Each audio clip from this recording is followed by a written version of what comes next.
actuellement sur Russy-sur-Marne où nous séchons des maïs puisque c'est la moisson d'automne. On avait à cœur de faire cette vidéo avec Cindy.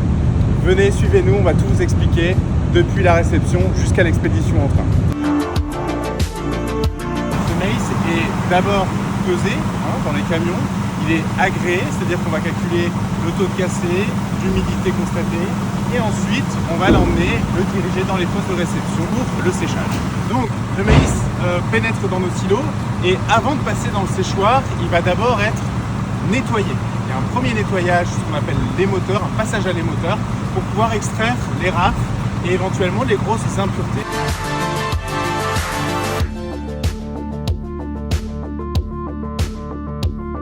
Alors comme je vous disais tout à l'heure, le maïs doit être séché. Parce qu'à 30% d'humidité, il ne peut pas se conserver. Pourquoi? Parce qu'on aurait potentiellement du développement de champignons, de mycotoxines, qui le rendraient impropre à la consommation aussi bien humaine qu'animale. Derrière moi, le fameux séchoir. Le maïs va rentrer dans le séchoir par le four. Le maïs sera donc humide. On va utiliser donc la gravité pour le sécher. Et puis vous avez de l'air d'extérieur qui va rentrer à l'intérieur du séchoir, qui sera réchauffé par des boilers qui fonctionnent donc avec le gaz de vie, circuler dans la colonne du séchoir pour réchauffer le grain.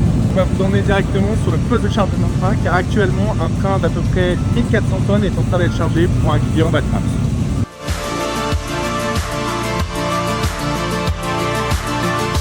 Voilà, maintenant vous en savez plus sur notre activité de séchage, vous connaissez les coulisses, les secrets, on vous a emmené dans nos installations. Merci de nous avoir suivis et à très bientôt pour un prochain épisode.